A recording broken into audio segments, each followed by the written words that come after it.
Well, this is the wood truck. While I'm making videos, I guess I'll do a cold start for you guys.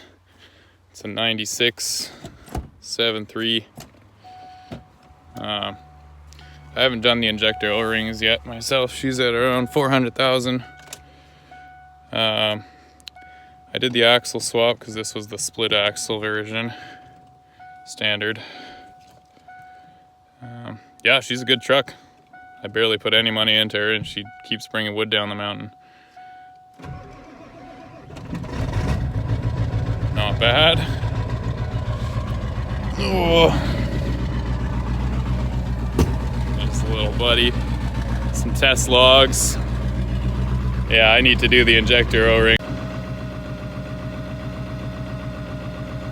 But she fired it up. I mean, pretty close to right. There's the dirt bikes over there.